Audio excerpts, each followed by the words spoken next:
ദിവ്യേച്ചി എന്താ ഈ സമയത്ത്? ഞാനും ഒന്നുമില്ല, വെറുതെ വന്നതാ. അത് കാണിച്ചു ഭയങ്കര മോശമായി പോയടാ. എന്തോന്ന്? സാറിന്റെ അനിയന്റെ കല്യാണം കഴിഞ്ഞത്. അരവിന്ദിന്റെയാ? അയ്യോ, അവൻ ചെറുത്, അവൻ കെട്ടാറൊന്നും ആയിട്ടില്ല. പിന്നെ വിളിച്ചിറക്കി കൊണ്ടുവന്നാ? ദൈവമേ, നമ്മുടെ ജാതിക്ക് തന്നെ. അത് ഓ, അപ്പൊ നമ്മുടെ ജാതി അല്ല. ഇനിയിപ്പൊ ഈ പെങ്കൊച്ചിന്റെ വീട്ടിലറിഞ്ഞാലുള്ള പുകിലറിയാലോ.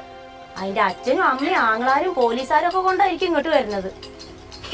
ഇന്ന് ഇവിടെ ഒരു ജാതി മേളായിരിക്കും മോളെ.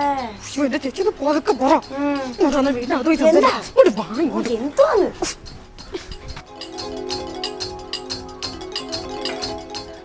അപ്പൊ കാത്തൂനും നന്ദൻ സാറിനും അറിയില്ല അനിയൻ കൊണ്ടുവന്ന പെണ്ണ ഏതാന്ന്? എനിക്കൊന്നും അറിഞ്ഞൂടാ. ഞാൻ അവിടെ വന്നപ്പോൾ അവളെയും കൊണ്ട് വന്നിട്ട് എന്നെ ശല്യപ്പെടുത്തരുതേ, ഞാൻ റൂമിലുണ്ടാവും പറഞ്ഞിട്ട് ആ പെൺകുച്ചിനെ വിളിച്ച് മേളിൽ കൊണ്ടിട്ട് കഥകു ഓടിച്ചെന്ന്. അപ്പൊ അത് മറ്റേത് തന്നെ. മറ്റേതാ? അത് പിന്നെ ഒന്നുമില്ല. പൊന്നു അങ്ങ് പൊക്കോട്ടാ ചക്കരക്കുട്ടി. എന്റെ പൊന്നെ, എന്നാലും സ്വന്തം വീട്ടിലേക്ക് ഒരു പെണ്ണിനെ വിളിച്ചു കയറ്റി കൊണ്ടുവരാന്ന് പറഞ്ഞാ വല്ലാത്ത ധൈര്യം തന്നെ. ദീപേച്ചി, ഇനിയിപ്പോ എന്തോ ചെയ്യാനാ? എന്റെ കാത്തു, ഇതൊന്നും ഇങ്ങനെ അനുവദിച്ചു കൊടുക്കല്ലേ. ഞാൻ എന്തോ ചെയ്യാൻ പറ്റും? നിനക്കേ ചെയ്യാൻ പറ്റൂ. നിന്റെ ഭർത്താവിന്റെ അനിയനല്ലേ, നിനക്ക് വിളിച്ചു നിർത്തി കാര്യങ്ങൾ പറഞ്ഞ് മനസ്സിലാക്കണം. ഇപ്പൊ പറയണോണ്ടൊന്നും തോന്നരുത്. ഇപ്പൊ അവരിഷ്ടത്തില്ല, പക്ഷെ പ്രായത്തിന്റെ ചാബല്യം കൊണ്ട് പലതും സംഭവിച്ചുന്നിരിക്കും. ഈ ചാബല്യം എന്ന് പറഞ്ഞ? ഓ, നീ ആ പൊടിക്കൊച്ചിനേക്കാളും കഷ്ടാണല്ലോ ഡി.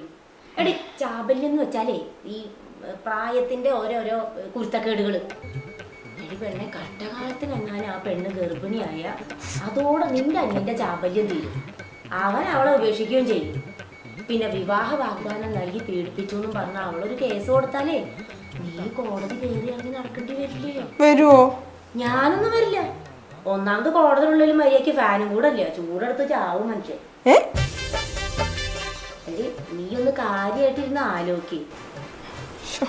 ഇപ്പൊ രണ്ടെണ്ണം നല്ല സ്നേഹത്തിൽ വാതിലടച്ചിട്ട് അകത്തിരിപ്പ. ഇനി കഷ്ടകാലത്തിനെങ്ങാനും പുറത്തിറങ്ങി അവര് തമ്മിൽ വഴക്കടിച്ച പിന്നെ അത് പീഡനമായിട്ട് മാറും. പക്ഷെ അവ അങ്ങനൊന്നും ചെയ്യൂലേ ചേച്ചി. എടി, നീ ഈ വെടിമരുന്നും തീപ്പെട്ടിയും കൂടി ഒരുമിച്ച് വെക്കരുതെന്ന് കേട്ടണ്ട? ഇല്ല. ഇല്ലേ? പോട്ടെ, പച്ചമീനും പൂച്ചയും കൂടെ ഒരുമിച്ച് ഇരുത്തരുതെന്ന് കേട്ടണ്ട? അതുമില്ലേ? ഇതൊന്നും കേട്ടിട്ടില്ലെങ്കിൽ പിന്നെ ഞാൻ പറഞ്ഞിട്ട് എന്താ കാര്യം? എടി പെണ്ണെ, ഇത് യൂറോപ്യൻ സംസ്കാരാ. യൂറോപ്യൻ സംസ്കാരമോ? എടി, നമ്മുടെ നാട്ടിലൊക്കെ കല്യാണം കഴിഞ്ഞ് 2-3 കുട്ടികളായതിനു ശേഷമല്ലേ ഡിവോഴ്സ് വേണോന്നൊക്കെ ചിന്തിക്കുക അല്ലേ? എന്നാ യൂറോപ്പിന്റെ അങ്ങനെയല്ല. 2-3 കുട്ടികൾ ഉണ്ടായതിനു ശേഷമാണ് അവര് കല്യാണം കഴിക്കണോ വേണ്ടേന്ന് വരെ തീരുമാനിക്കുക. നീ അയ്യോ എന്ന് പറഞ്ഞിട്ട് കാര്യമൊന്നുമില്ല, ഇതിപ്പൊ തടയണം. യൂറോപ്യൻ കൺട്രിയാ? അതല്ല, 2 കുട്ടികളായതിനു ശേഷമുള്ള ഡിവോഴ്സ്. പതുക്കെ ചട്ടപ്പടാന്ന് പോവല്ലേ, എന്നാലേ തെളിവ് സഹിതം പിടിക്കാൻ പറ്റുള്ളൂ. അല്ലേ, ഡോർ അടച്ചിട്ട് എന്തോ ചെയ്യുന്ന? ഡോർ അടച്ചിട്ടാണ് പെണ്ണ് എന്ത് ചെയ്യാനാ?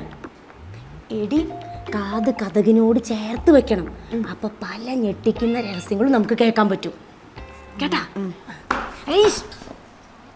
ഇര പിടിക്കാൻ പോകുന്ന പുലിയെ പോലെ പാദപതനം പുറത്ത് കേൾക്കാതെ വേണം നടക്കാൻ.